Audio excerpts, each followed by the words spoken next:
Hello, my friends. Welcome to Mid-Rock Crisis. Back in the 80s, I was jamming with a kid. He was a guitarist, and I play guitar, just the two of us, but we had different kind of tastes. He sure liked Southern rock, and he used to ask me, "Pete, why do you like that new wave stuff?"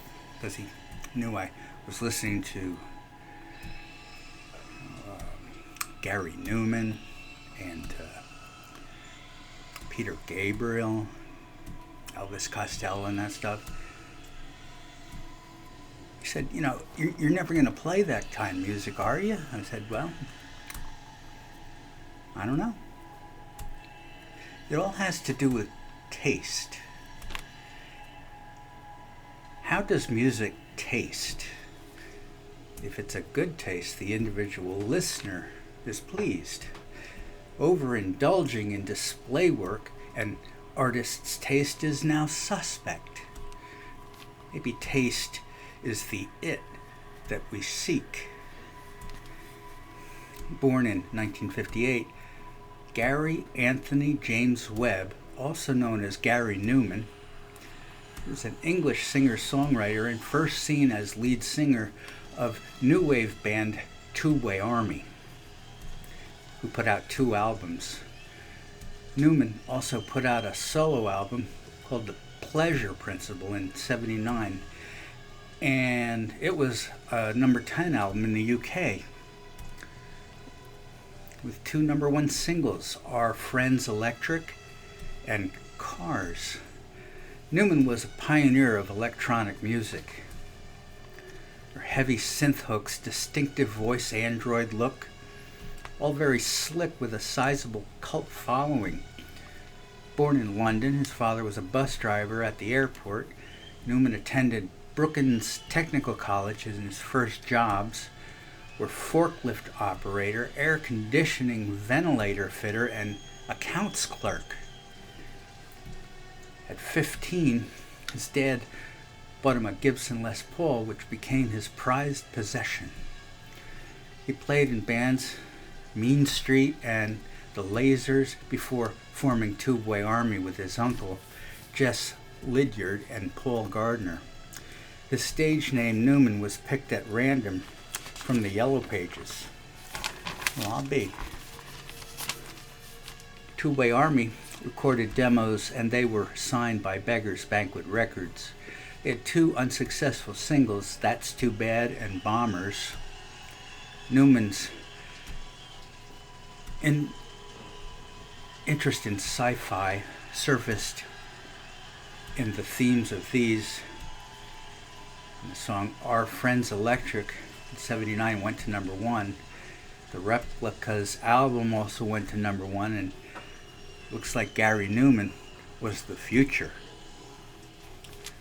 Cars was a hit on both sides of the pond and sold out tours for a rock band that had no guitars. We Are Glass, I Die, You Die, and The Wreckage from the Telecon album all charted high. There were elaborate stage and light shows. Guitars came back, but pretty distorted guitars. Like you couldn't even tell that they were guitars if you didn't see the video. Numan was now being eclipsed by pop artists Adam Ant, Depeche Mode, and Duran Duran.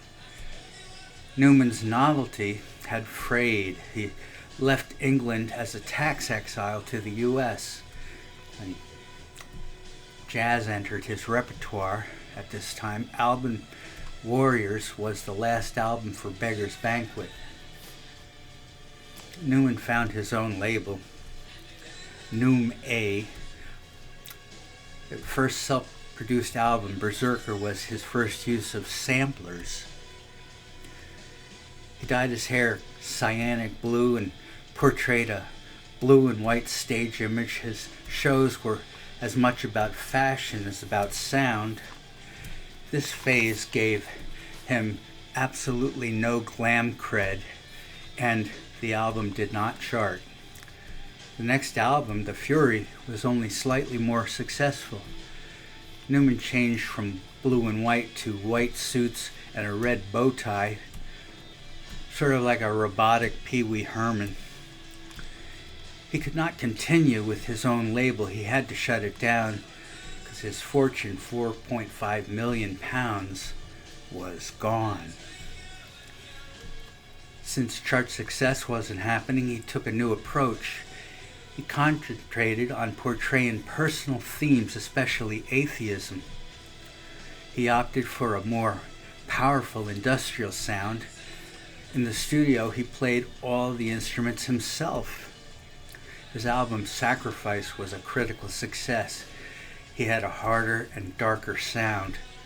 Numan claimed that 9 Inch Nails' hit Closer was his favorite recording at that time. Newman's next 2 albums, Exile and Pure, did much to restore his reputation. Dave Grohl, Trent Reznor, and Marilyn Manson all cited Numan as an influence. Numan launched a new label, Mortal Records. It was Newman's 30th anniversary album. Dead Sun Rising and Jagged Splinter songs from A Broken Mind in 2013. It's representative of a theme certainly as dark as any death metal, but the lyrics were thoughtful. The sleeve art is as removed from Two-Way Army as is humanly possible, or as robotically possible, I don't know which. Here's the songs. I Am Dust. You know, I'd write about this song, but I can't take my eyes off of this guy. Industrial and metallic and organic all at once. Number 2, Here in the Black. Whispers lyrics and something Middle Eastern is going on. 3, Everything Comes Down to This, and I don't know how this will end. We'll feel, we'll change, but everything comes down to this. But he never tells us what this is. Keep you guessing. 4, The Calling. A yellow sky, black clouds, white lightning, a white tiled tunnel heading downwards.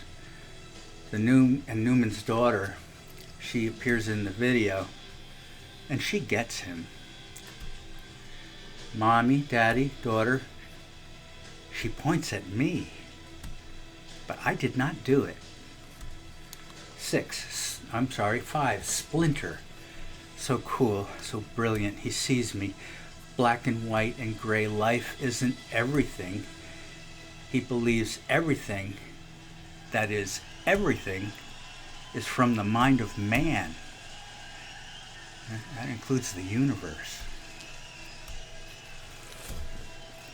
6, Lost.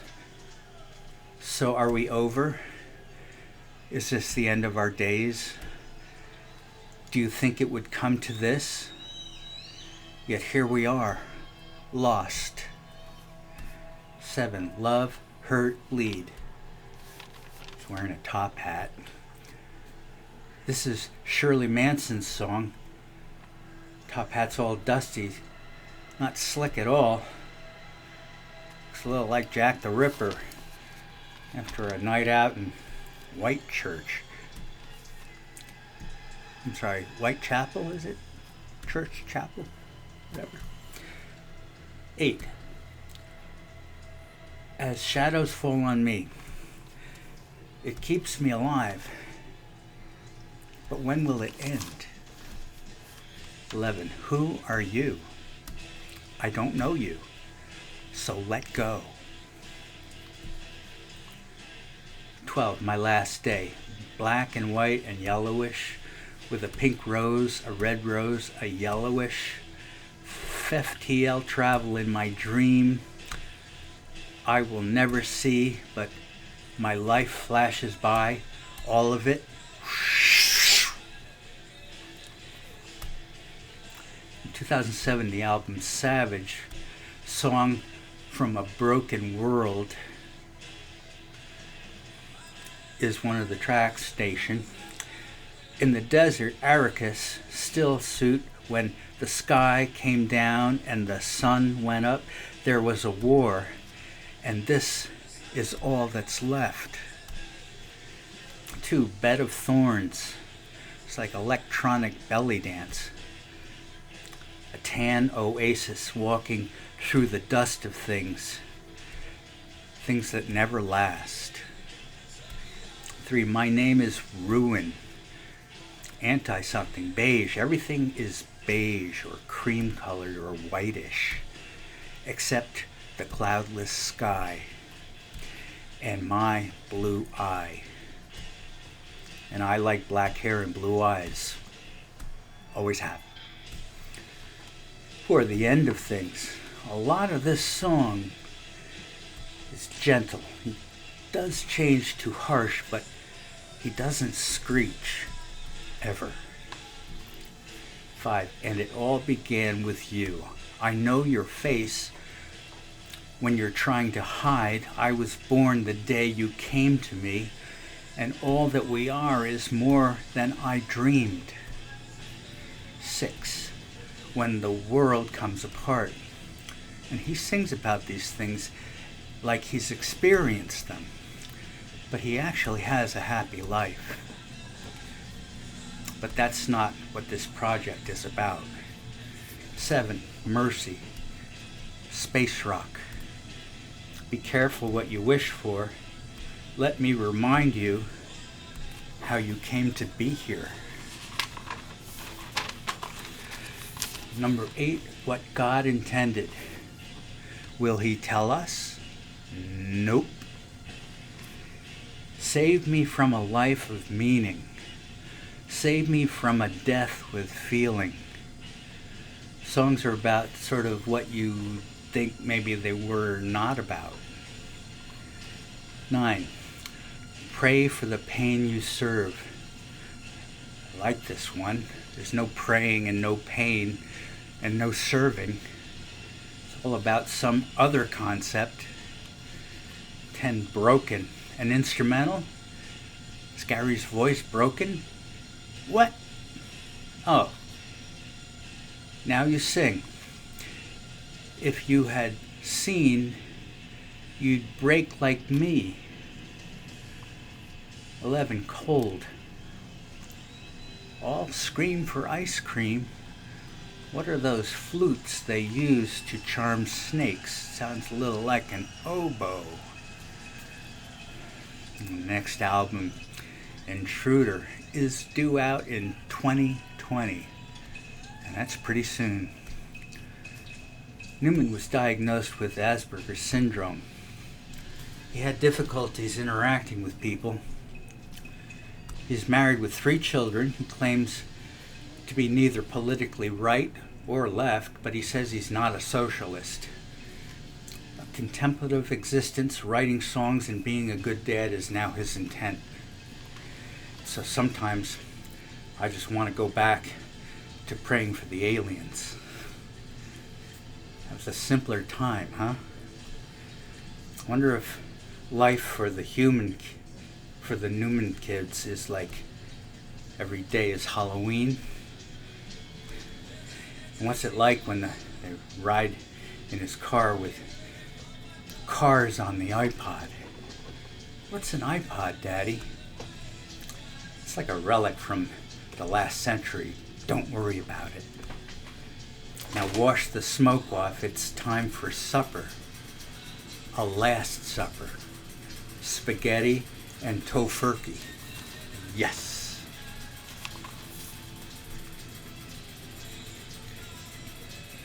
Gary Numan. I see him in interviews he does nowadays. He really seems like such a nice person. He didn't look that way. He didn't talk about nice things in his songs often. Just had a lot going on up in his head.